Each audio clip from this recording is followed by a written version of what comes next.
আসসালামু আলাইকুম ওয়া রাহমাতুল্লাহি ওয়া বারাকাতুহু।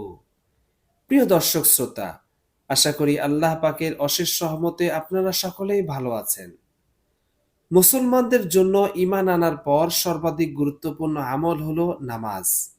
প্রতিদিন ৫ ওয়াক্ত নামাজ পড়া ফরজ।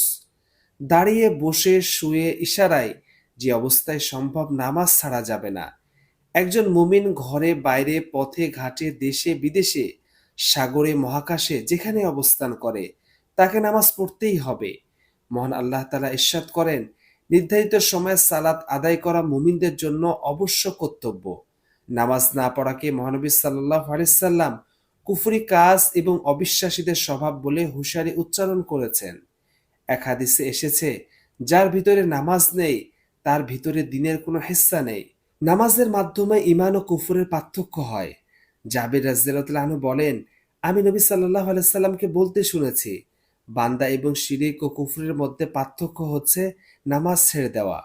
নামাজ না পড়া পরকালে জাহান্নামে যাওয়ার কারণ। পবিত্র কোরআনে ইরশাদ হয়েছে, জাহান্নামীদেরকে জিজ্ঞেস করা হবে, তোমাদের কোন জিনিস জাহান্নামে নিক্ষেপ করেছে? তারা বলবে, আমরা নামাজ আদায়কারীদের অন্তর্ভুক্ত ছিলাম না। পবিত্র কোরআনের ঘোষণা অনুযায়ী কিয়ামতের দিন বেনামাজিকে জাহান্নামের গভীর গর্তে নিক্ষেপ করা হবে।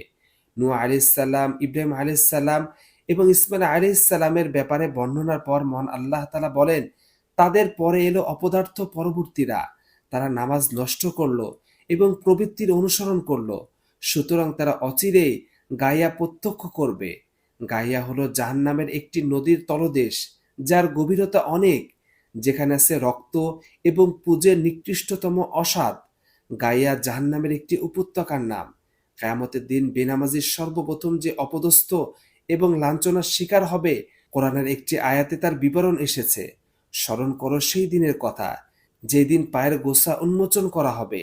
সেদিন তাদের আহ্বান করা হবে সিজদা করার জন্য, কিন্তু তারা সক্ষম হবে না। তাদের দৃষ্টি অবনত, হীনতা তাদের আচ্ছন্ন করবে। অথচ যখন তারা নিরাপদ ছিল তখন তাদের তো আহ্বান করা হয়েছিল সিজদা করতে। নামাজ না পড়লে যে কেমন শাস্তি হবে তার কিছুটা অনুমান করা যায় একটি হাদিসে। একদিন সকালে রাসূলুল্লাহ সাল্লাল্লাহু আলাইহি সাল্লাম বললেন, আজ রাতে আমার কাছে দুইজন আগন্তুক এসেছিল।